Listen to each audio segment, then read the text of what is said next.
Hello everyone. तो इस video के थ्रू हम ट्रीज के बारे में डिस्कशन करने वाले हैं।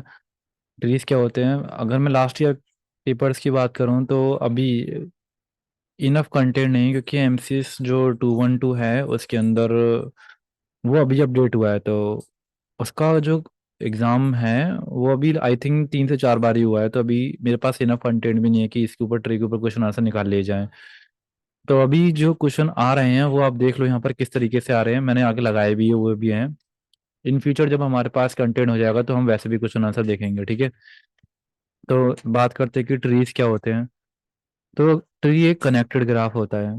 इसका मतलब ये है कि हर एक वर्टिसेस के पास जाने का एक ना एक रास्ता जरूर होगा, लेकिन साइकिल कोई भी नहीं होनी चाहिए। तो अगर मैं यहाँ पर ब्यूटेन टाइप से स्ट्रक्चर बनाता हूँ, यहाँ पर जैसे ये ऐसे किया और ऐसे किया, तो यहाँ पर इस वर्टिसेस पर दोबारा पहुंचने का रास्ता है। देखो, कनेक्टेड ग्राफ तो ये भी है, लेकिन इसमें साइकिल है।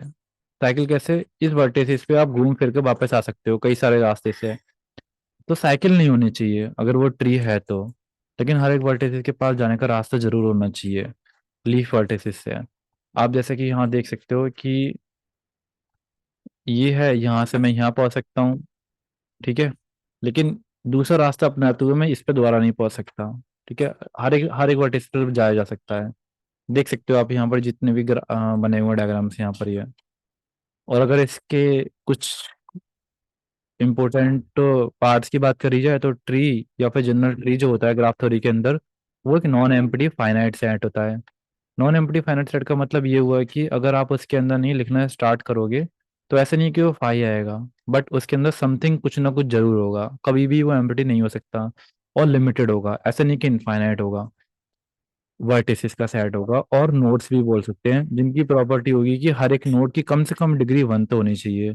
ऐसा नहीं है कि आपने यहाँ पर एक वर्टिसेस लगा दिया और वो किसी से कनेक्टेड ही नहीं है। तो यहाँ लिखा है ना कि कम से कम मिनिमम डिग्री 1 तो होनी ही होनी चाहिए। एटलीस्ट वो कम से कम एक वर्टिसेस तो कनेक्टेड होना ही होना चाहिए। And maximum degree n. इसका मतलब ये है कि ऐसा नहीं हो कि वो अपने जितने वर्टिसेस है उनसे ज्यादा से भी कनेक्टेड है। भाई ऐसा कैसे हो सकता है? जैसे मैं अगर इसकी बात करूं, यहाँ पर टोटल इसमें ग्राफ कितने वर्टिसेस हमारे कितने हैं? 1 2 3 है यहाँ पर। और अगर मैं इस वर्टिसेस की डिग्री की बात कर रहा हूँ अगर यहाँ पर, तो इस वर्टिसेस की जो डिग्री है वो 3 से ज्यादा नहीं हो सकती। आप खुद ही सोचो कैसे हो जाएगी। यहाँ पर अगर मैंने एक ऐसे हवा में लगा दिया ऐसे कर कर, तो वो किससे कनेक्टेड होगा? तो फिर तो 4 वर्टिसेस हो जाएंगे।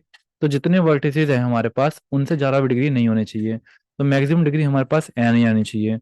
और ये जो वर्टिसेस का सेट है, इट कैन बी पार्टीशन, इसको पार्टीशन किया जा सकता है इनटू एन प्लस के 1 डिसजॉइंट सबसेट। मतलब जितने हमारे पास वर्टिसेस हैं उनसे एक ज्यादा डिसजॉइंट सबसेट में पार्टिसिपेट किया मतलब पार्टीशन किया जा सकता है। डिसजॉइंट का मतलब ये हुआ कि कोई भी चीज कॉमन ना होना। और इस तरीके से कि जो पहला सबसेट होगा वो कंटेन करेगा रूट ऑफ द ट्री, और रिमेनिंग एन सबसेट जो कंटेन करेंगे वो element of the n subtree के कंटेन करेंगे, ठीक है। इस बात को आप जरा फोकस रखना यहाँ पर ये। अब इतनी प्रॉपर्टी अगर आपने याद कर ली तो आप मान लो कि आपको 80% ट्री समझ में आ गया। बस अब कुछ ऐसे इक्विवेलेंट रिलेशन हैं जो आपको नहीं है अपने माइंड में बिठा लेने हैं। उनके ऊपर प्रूफ मैंने अभी तक तो एग्जाम में देखा नहीं है, ठीक है। घुमा फिरा कर बस आपसे बात पूछ ली जाएगी कि क्या अगर ऐसी कंडीशन हो रही है तो ये वो ट्री है या नहीं ट्री है। तो मैं आगे चल के यहाँ बता देता हूँ अभी आपको। देखो यहाँ पर पढ़ो, यहाँ पर हमने कोई जी ग्राफ लिया, उसके पास वर्टिसेस है। मान लो कि हमने यही वाला ग्राफ ले लिया, ये वाला, ठीक है। ये मेरे पास वर्टिसेस है यहाँ पर, ये और ये 1 2 और 3। Then the following statement are equivalent. G is a tree. Equivalent का मतलब ये है कि फर्स्ट इज इक्विवेलेंट टू 3 या सेकंड के। इसका मतलब ये है कि अगर पहला फर्स्ट गिवन है आपको तो आप ये बोल सकते हो कि भाई सेकंड ट्रू होगा। और मतलब एंड लगाकर हम ये बोलेंगे कि सेकंड अगर हमें गिवन है तो फर्स्ट भी ट्रू होगा, इफ लगाकर, ठीक है। इफ ये इज ट्रू देन ये वाला भी ट्रू होगा, ऐसे करके। और अगर if first it first is true then second वाला भी ट्रू होगा। और इक्विवेलेंट का मतलब ये कि यहाँ से यहाँ जा सकते हो आप, और यहाँ से वापस इस पे भी जा सकते हो।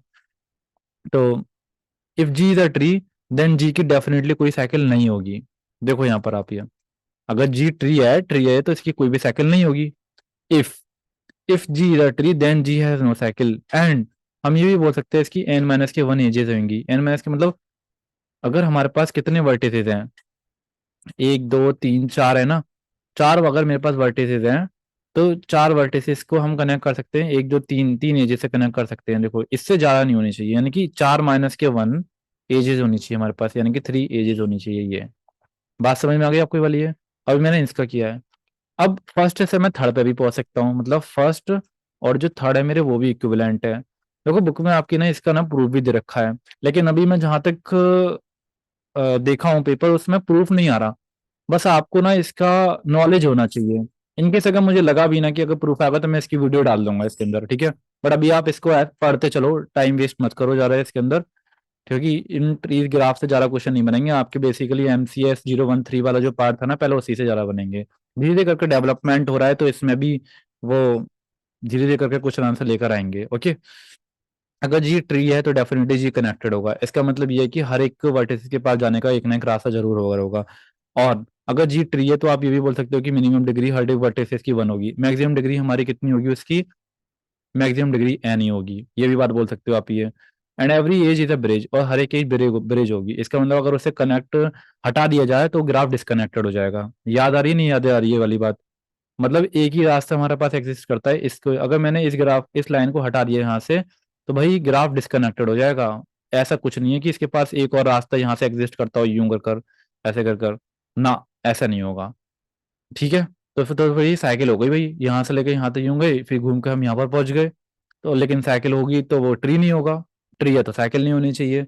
इसका मतलब हर एक जो हमारे पास एज रखी है वो क्या होगा, ब्रिज होगी। केवल और केवल एक ही रास्ता है हमारे पास उसके पास पहुंचने का, अगर वो डिस्कनेक्ट कर दिया तो ग्राफ डिस्कनेक्टेड है। ठीक है, यानी कि हर एक एज ब्रिज हो गई। बात समझ में आ रही है। अभी मैं चल रहा हूँ पहले वाले को लेकर ये। और any two vertices of G are connected by exactly one path, ऐसा नहीं है कि दो दो पाथ होने चाहिए जैसे मैंने यहाँ बनाया ये वाला ग्राफ, नहीं होगा ऐसे कर करिए। तो फर्स्ट से हमने देख लिया, फर्स्ट हर किसी को इम्प्लाई करेगा, फर्स्ट सेकंड को भी इम्प्लाई करेगा। इक्विवेलेंट है बेसिकली, फर्स्ट थ्री के भी इक्विवेलेंट है, फर्स्ट फोर्थ के भी इक्विवेलेंट है ये। जब फर्स्ट सेकंड के इक्विवेलेंट है और फर्स्ट थर्ड के भी इक्विवेलेंट है, तो मैं ये भी तो कह सकता हूँ कि सेकंड और थर्ड आपस में भी इक्विवेलेंट होंगे। बताओ सही बात है नहीं सही बात है ये। मतलब अगर मुझे ये भी ना गिवन हो कि ये ट्री है, और मैं अगर इन दोनों को देखकर अगर बताऊं, अगर मुझे लग रहा है कि जी कनेक्टेड है, मतलब ये मुझे गिवन ही नहीं है, मान लो ये ट्री था वो तो है नहीं है, लेकिन ये गिवन है कि जी कनेक्टेड है। ठीक है भाई, जी कनेक्टेड होने का मतलब ये है कि जी के पास हर एक वर्टिसेस के पास जाने का रास्ता है। तो मैंने चलो अभी ये ले लिया ऐसे करके कि दो दो रास्ते हो सकते हैं। और यहाँ पे लिखा है कि हर एक एज ब्रिज है। अगर आप इस कंडीशन को ट्रू मानते हो, इफ में लगाते हो, तो इसका मतलब ये हुआ ना कि आपको दोनों कंडीशन को लगाना पड़ेगा, और हर एक एज को अगर ब्रिज बोलना पड़ेगा। इसका मतलब ये है कि हर एक एज यूनिक है, केवल वहां तक पहुंचने का केवल और केवल एक ही रास्ता है, दो रास्ते नहीं होने चाहिए। तो भाई आपको ये वाली लाइन हटानी पड़ेगी। तो आप यहाँ से फिर ये वाली कंडीशन को सेटिस्फाई कर सकते हो। आगे बात समझ में नहीं आई, बताओ जरा। बस इतनी बात को आप अपने माइंड में डाल लो, आगे आने वाले क्वेश्चन फिर हम करना स्टार्ट करेंगे। ठीक है, मैं आगे आने वाली वीडियो में इसके ऊपर क्वेश्चन आंसर करवाता हूँ।